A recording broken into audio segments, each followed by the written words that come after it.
Welcome to CTO Wisdom. This series will talk about and with people who have led technology at organizations. We'll seek to understand some of their journey of the person, explore what was successful, a current problem they're discovering or digging into, and what they're seeing in the tech market. Finally, we'll talk about some recommendations of where they collect information and intelligence for them and their organization's growth. My name is Brooke, and welcome to David Bachowski, who we'll be chatting with today. Hey, David. Hi, how's it going? Great, thanks, man. Tell us about yourself. What's your elevator pitch? I am the CTO at a healthcare recruitment firm called Trusted Nurse Staffing. We're about 140 people, 10 of which are technology. So we're essentially a services company with technology embedded within it. And here I was the first technology hire about a year and a half ago. Awesome. Could you tell us a little bit about your journey to becoming an exec, like when you're an engineer or developer? Yeah. So I went to school for electrical engineering at the University of Buffalo. And during that time, I was playing guitar and bass in some popular local bands. And when I graduated, my girlfriend moved to Chicago. And I was kind of presented with the classic 90s movie. Do I stay with the band or do I move? Do I choose the girlfriend in Chicago? And I chose the band in a plot twist. But after about 8 months, I was like, all right, it's time to have an adventure. And I actually ended up moving to Chicago. In that process, I realized it was super hard to basically start an entire teaching guitar and bass business. All the stores there were already full of teachers. I don't know anyone, like absolutely no one besides my girlfriend. So I brought out my electrical engineering degree and dusted it off. And I was like, okay, gotta finally start using this.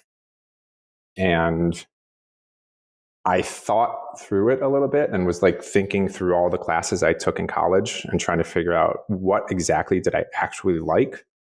And none of it was the electrical engineering classes. It was actually the programming classes that were my favorite. And so I made it my mission. I'm like, I'm going to get a programming job. And I applied to 200 jobs on Monster and Indeed and stuff and got 0 responses. My wife, or my girlfriend, who's my wife now, also had given me 1 month to start paying rent there. So I was kind of chomping at the bit to find a job. And then a job listing came up that was programming mobile video games. And all of my cover letters and applications prior to that point had been very professional. I was using the standard professional language and doing the things that you're supposed to do as a business person. And finally, for once in this journey, I had actually been myself, and I wrote a cover letter to the head dude in charge asking I'll work for money, free candy and soda, and just, give a chance on me. And they actually pulled me in for an interview, and I ended up getting the job programming mobile video games, which was my first entry into the technical world. Awesome. What, walk us through the rest of your career. So you're an engineer now, you're working mobile games. What happens next? Yeah, so a large theme throughout my career has been my personal core value. My number one core value is adventure. So something happens or triggers and I want to go do something new. So that's kind of why I'm probably in this position, is because I get to do different things all the time. So after 3 years in Chicago, about 3.5 years, my wife and I were talking and we decided we wanted to move to Europe. We had no idea how. We were looking into visas, and her grandfather was Italian, but not from Italy. So we're just trying to figure it out. And we made a timeline for ourselves. We said, in 6 months, we're moving to Europe and we're going to figure out how. And I was like, what do I do about my job? And my dad, I talked to my dad about it. He's like, you cannot tell your job now. You have to wait. You have to have a stable job. You can't tell them. And I'm like, I'm going to tell my boss. I feel that feels right to me. And so one night I stayed late at the office. It was a video game company, so everyone stayed late most of the time. But I brought over a couple drinks, stayed with with the owner and chatted, and told him I was leaving the company in 6 months to move to Europe. And instead of being a problem, it actually turned into a conversation. We ended up spending a late night at the bar, hashing out details. He had a connection to the UK, and he said, why don't we open up a second office in the UK and you can go lead it? And so we went on this journey where I got a sole representative visa, opened up a business in the UK, moved there without ever having been there, moved to London, had to source office space. I got a new title, like VP of Business Development, whatever that meant. It was just cool to have a VP title in your 20s. But I ended up being basically a lead programmer, a hiring manager, an office manager. I hired about 15 people there, started an office. I was also doing business development, going to conferences and trying to source up business, running a P&L, trying to create a profitable business over there, and just worked my tail off basically while I was there. Obviously, from my accent, I've spent some time in Britain. I'm kind of curious, what was it like coming from Chicago, America, and then going over to the UK at that time? It was a culture shock in a lot of ways. You know, you don't really understand your own country and your own culture until you live outside of it. And so it really brought me closer in a lot of ways to what an American is. Because I grew up in Buffalo, and my family was part Polish and part German. And you're like, oh, we're Polish and German, and the people over there, they're Irish, and you think that you're so different. And then you go there and you're like, oh no, we're all American. Every American that's over here, you could just point them out because they're just on the tube being super loud, and you're like, oh, here come some Americans. But it also makes you super fiercely loyal to yourself too. You're like, oh, well, yeah, we're American. That's who we are. And so it creates this kind of love-hate relationship with your country where like certain things really annoy you, but they also endear you at the same time. Awesome. Thank you for sharing that. So you're a VP, you're in the UK. What happens next? Yeah. So it turns out starting a business is really easy and running a business is really hard. And there was not really a point to us being in the UK from a business perspective. It was cheaper to do things in Chicago. The pound was more powerful. It was like 1.65 exchange rate at the time. So after 2 years, we kind of just like closed up shop, and it wasn't really a good fit. And I ended up moving back to Buffalo, my hometown, and got a real management position. Because up until that point, management was just something that I did in between the other things. It wasn't a career. I didn't even think of it as a career. It was just something to keep the lights on.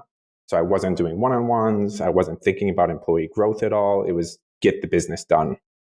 And I joined a company called Harris, and I had a VP of engineering at the time, Ryan Litt, and he was a really great mentor for me coming in there and taught me about, like how to actually have direct reports and step away from coding and project management. Got certified as a agile practitioner and all kinds of stuff there.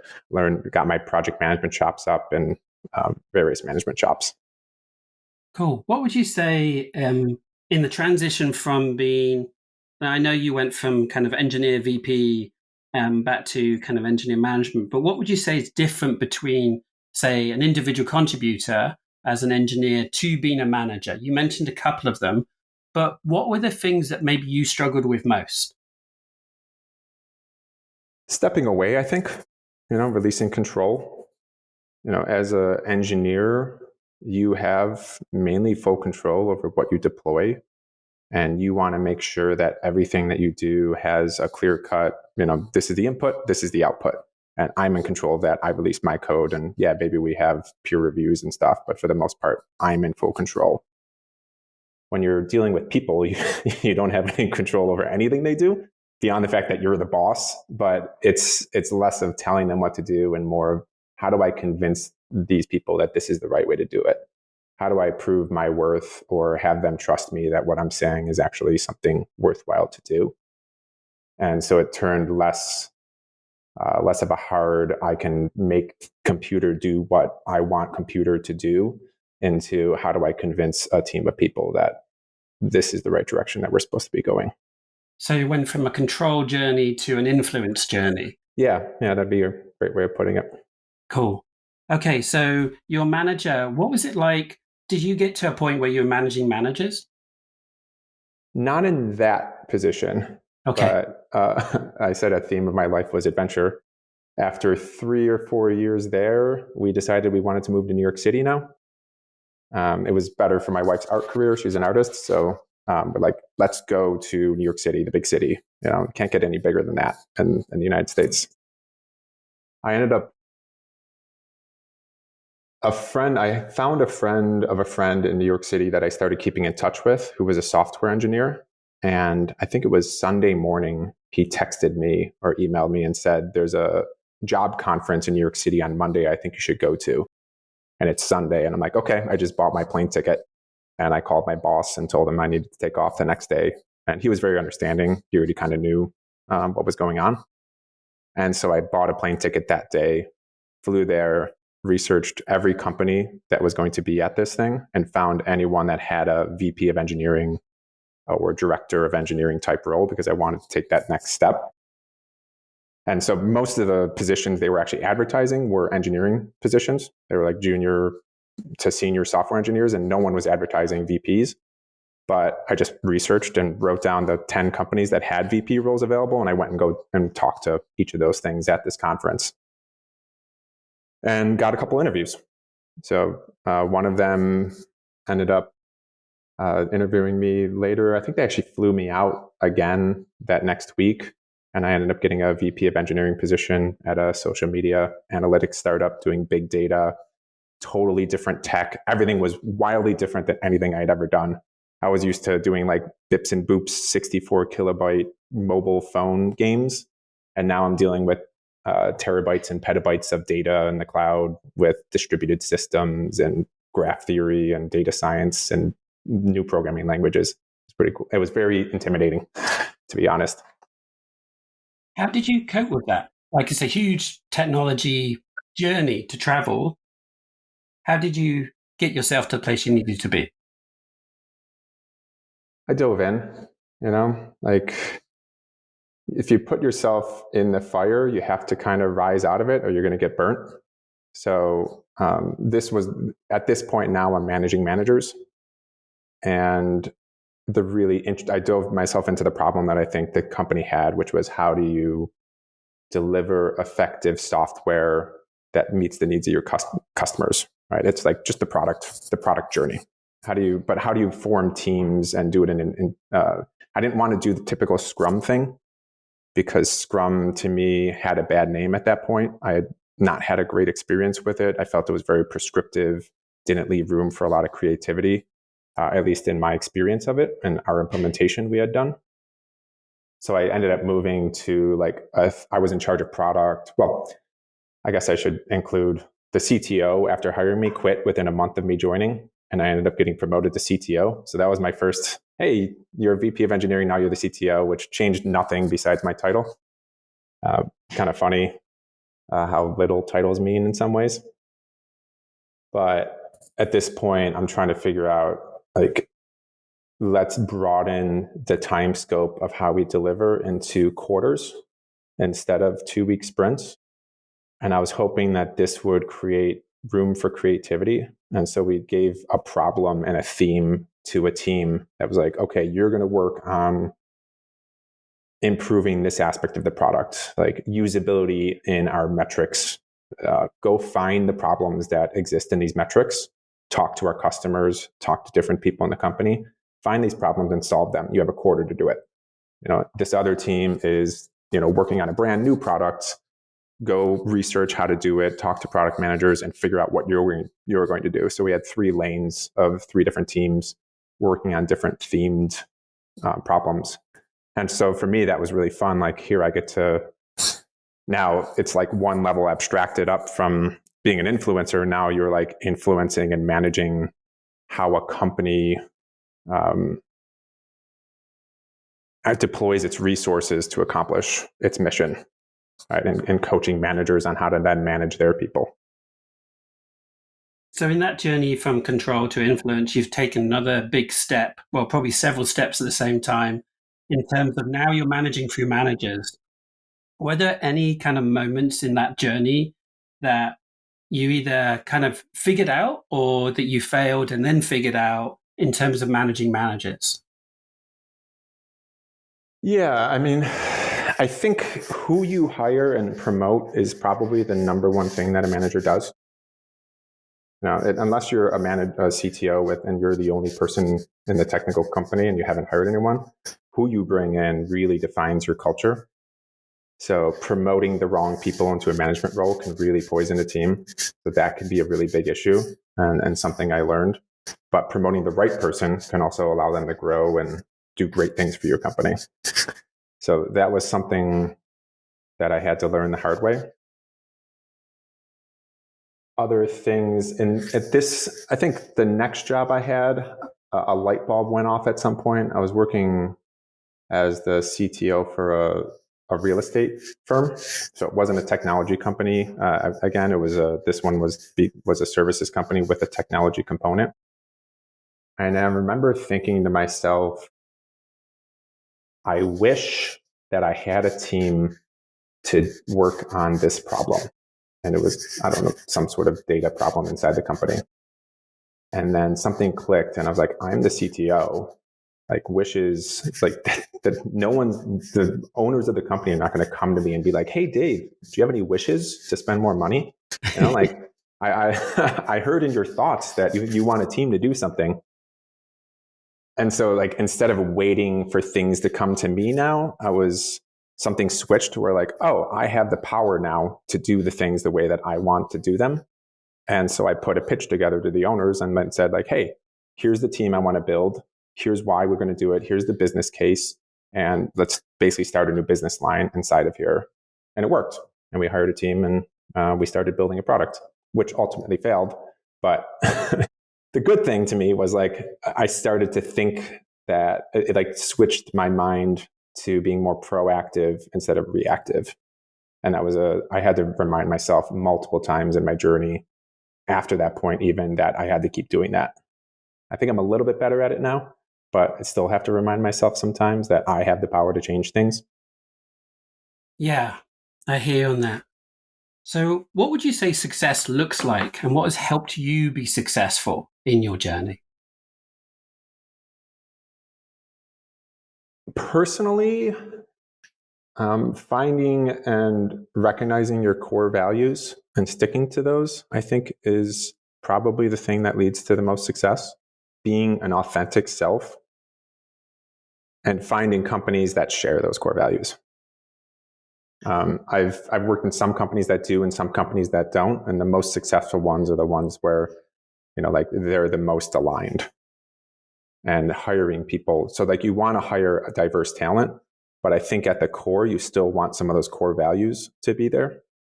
Like you don't necessarily, if your company is very tightly controlled, you don't want to hire people that are chaotic and need freedom to, you know, like break things. Like that's just going to clash.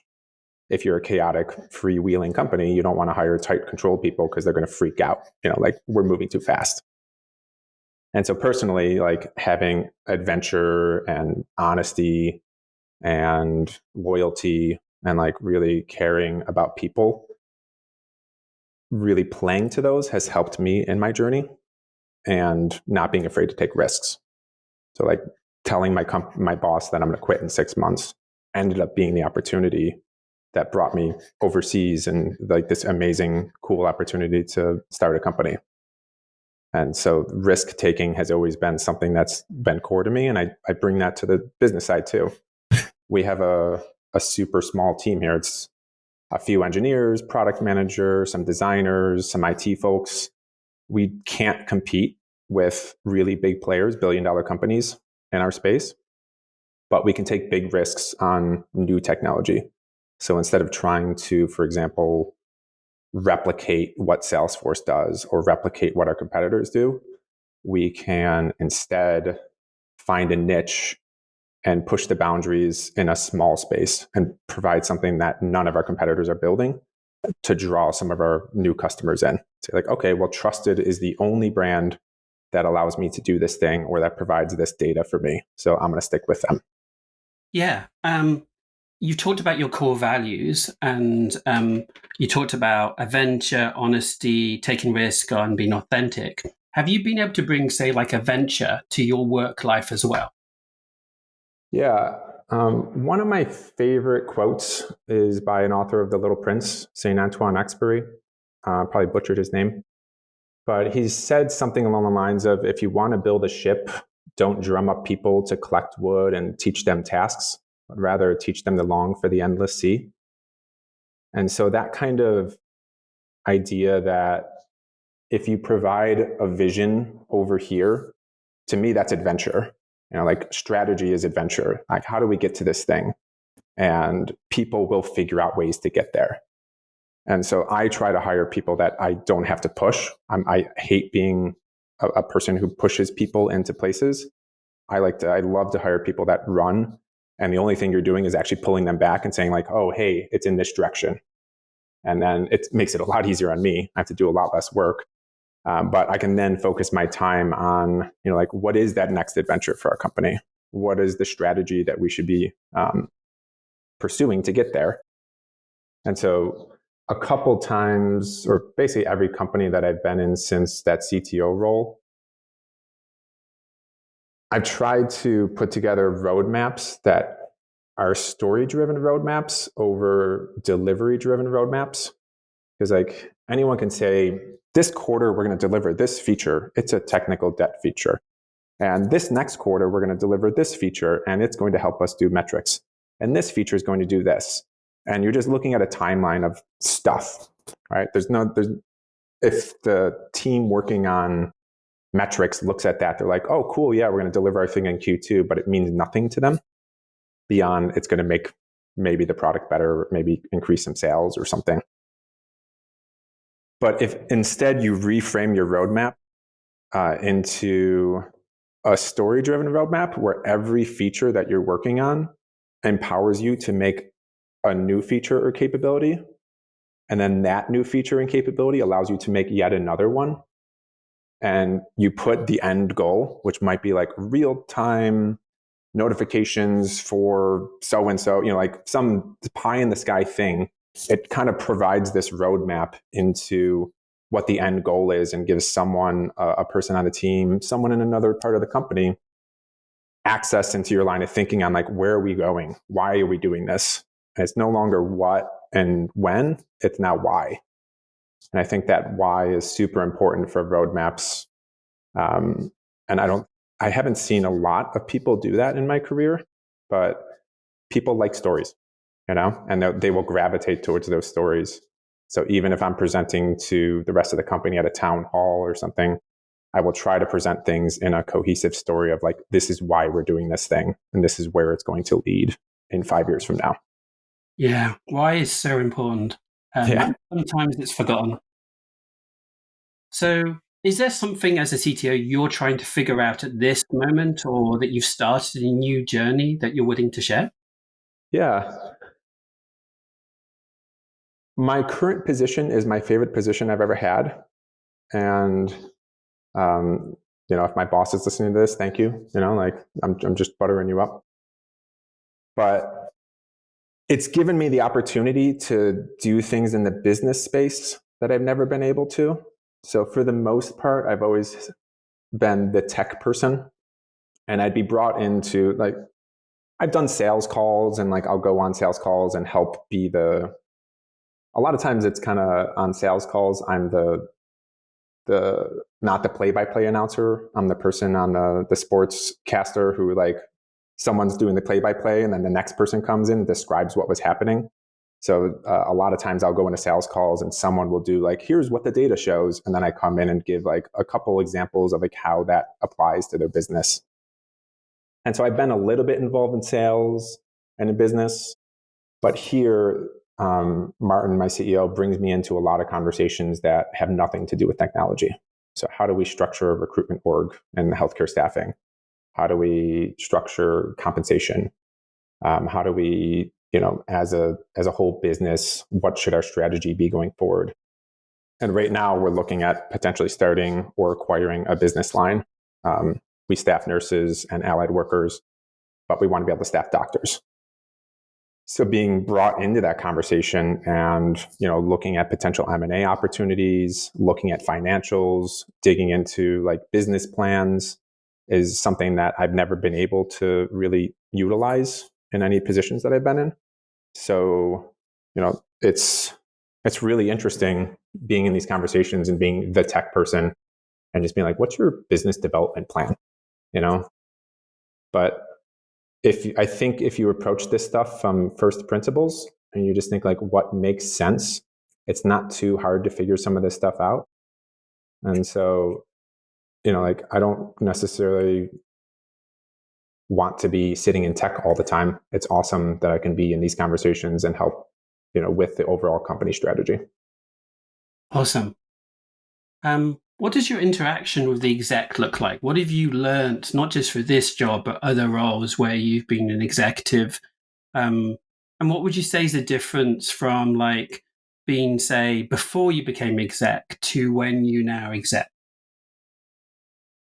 There's a lot of different personalities in the executive world. There are personalities where people, I guess I'll call it more old school, waterfallish, like I want a deadline, I want this thing, tell me when this thing is going to get delivered, and I need hard feature sets. And those are hard to deal with in the software world because everything has moved to this agile, you don't know what you're going to get until you get it type of world. So being able to kind of frame what your agile place in a way where you can actually get some deadlines that you can promote to someone is part of a job of a CTO, I think. Like, just how do we manipulate this information into a way that presents it to you in the way that you want it? And some people are just super cool with like, hey, here's our roadmap. We're working on this problem. I don't know when it's going to get delivered. But if you foster trust, I think that becomes a lot easier with those types of executives. Like, we deliver our software, we deliver good features, people like it. And to me, it's very successful if people are not asking about deadlines because you just engendered trust that we deliver things on a regular cadence and we deliver the right things. So there's like multiple, I guess, personalities that you end up dealing with. But for the most part, I think you're always trying to frame what you're doing from a technology standpoint into a story that they understand. So a lot of translation from, say, technology technical to finance technical or business technical. Right. Yeah. Ever since I was a manager at Harris, like 15 years ago or so, we've always tried to embed ourselves in the minds of the customers and really foster empathy. So I, for example, sit with our recruitment team probably 4 hours a week, and I just do my work next to them. And I hear their conversations as they're talking to nurses. They know my face now. They're more likely to come over to me and ask me questions and talk about the product. And I ask the same thing out of all my staff as well, to go sit with people or have conversations with them and really get to understand their business so that we don't constantly have to pepper them with questions, or we already intuitively know some of the answers, and it breaks down some of that communication friction, because you're already kind of like one of my companies, I did cold calling. So I was like, I don't know exactly what we sell that well, and the best way for me to understand what we sell is to go sell it. And I picked Buffalo as a city. No one was covering it, and I started trying to talk to real estate developers to raise money for their large commercial projects. And I very quickly realized two things. One, cold calling is very hard and nervous and nerve-wracking. And two, I realized that I knew nothing about what our business was, and I started to learn it. They would ask questions and I'd write them down very quickly. After the third cold call or so, you're talking with different people about the business side of things, and you're understanding your business a lot better. And you're making tools from a technology standpoint that make your cold calling easier, which will then make your sales people's cold calling easier as well. I love the breaking down of boundaries between you and customer service and for sales, because it really does get us back to what we should be doing, building product, building things for our customers. And I hear you about the cold calling. I've done it myself. It's kind of like you learn a lot of what you don't know pretty quickly. Yeah. And one technique I've used is from domain-driven design, the ubiquitous language, building a dictionary. If the organization doesn't have a dictionary when doing fractional work, that's the first thing I do. Just what are all the words associated? And you learn a lot from that journey. Right. Yeah, a bunch of acronyms that people are throwing around, and they're like, oh, yeah, the SDRs. And they're like, what does that mean? Yeah. Okay, Dave, what are you seeing in the wider technical market at the moment? We're like January for 2024 at this point to give people context, but what are you seeing? Well, I mean, clearly the buzzword around the days right now is AI. So I think AI is enabling our company to do a lot of things that we wouldn't be able to do. We're taking, even me personally, I'm taking some things that would take me weeks, and now they're taking me days to do with AI, like just ChatGPT, and like you can just create custom courses or custom code for a hello world in a different framework that you would have to search for and wouldn't give you exactly what you needed. And we're starting to embed some of that AI stuff into our product as well, which you would have had to, hire hundreds of people to create descriptions of cities. And now you can ask ChatGPT to do it in an API call. And, you spend a couple of weeks building that, and now you have a new feature in your app. I don't think we've even scratched the surface of what AI is going to bring to us. So I'm really kind of excited to see where all of this goes. I'm not an AI pessimist. I don't think that it's coming for our jobs per se. I think it's really enabling us to do new things and giving us, it's like, I think someone on my team heard a podcast where someone compared it to power tools. Like prior to power tools, it would be really hard to build a table.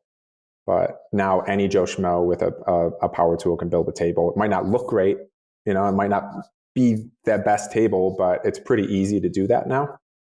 And I think AI is kind of doing the same thing. It's democratizing the landscape on what people are able to do. And I'm just personally pretty excited about it. Awesome. What's helped you grow throughout your career, or helped you grow and scale now? Like podcasts, books, people. What are the things that have really, really helped you? Like mentors, personally. Like I don't read any books that I read are fantasy books. Like I don't like to read nonfiction. And if it doesn't have wizards or dragons or something in it, I'm probably not picking it up. So to me, it's finding people in the business world. There's a pretty decent startup scene in Buffalo. So I keep in touch with people that have run businesses and try to have coffee with them and reach out to them. There's a good like Buffalo Open Coffee Club meets every week, and you can go to that and just meet other founders or other people in the startup scene. I was very active in the startup scene when I previously lived in Buffalo. I was a volunteer for a nonprofit, Infotech, Western New York. So I was helping to organize events and like getting embedded in the community and acting as kind of like a profit shield for some of these people that didn't have 501s. And so just talking to people is my favorite thing because I'm an extrovert. I'm like one of those, I think most people think of tech people as introverts most of the time. And I'm one of those people that's just like, I need to talk to people. Like, I'm just going to go walk over to the sales team. Hey, how's it going, guys? And probably love to hear myself talk too much. So yeah, people. Cool. You've mentioned a couple of things that you do for fun. Like you've talked about music, you've talked about fantasy books, but what else would you say that you do for fun? Yeah, I have a life goals list, and I put that together with my wife in my 20s, and I continually revise it. And one of them is to learn piano.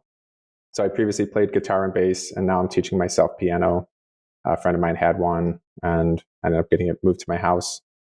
I think my favorite thing in the world right now is I have a 4-year-old daughter, and she loves to sing.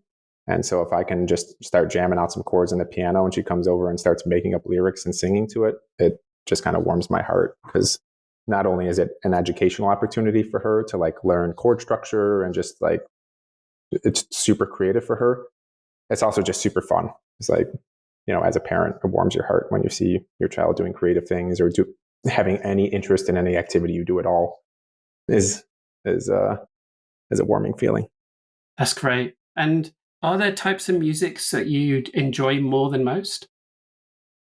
I've played in bands that in probably every genre I can think of besides country. I don't think I played in a country band, but I played in like a hip hop band, an R&B band, a big horn band. I played video game music for a while. I played in jazz bands. I played in orchestras. So like just tons of different musical genres, which kind of like I'm a generalist. So, like what I do at work is very similar to what I do in music, where I'm not like the best jazz player or the best classical player or the best blues player or something, but I can know enough to be dangerous to fill in gaps or like keep interest in something. So right now I'm going through book 1 of Alfred's thing and I'm playing like chopsticks and, random stuff. And then I'm also playing jazz songs. So I'm like going through a fake book and learning. Right now it's been Christmas tunes because it's Christmas time. So I'm learning Christmas songs. Dave, thank you very much for your time and transparency. It's been wonderful talking to you today. Yeah, likewise. Thanks a lot, Eric.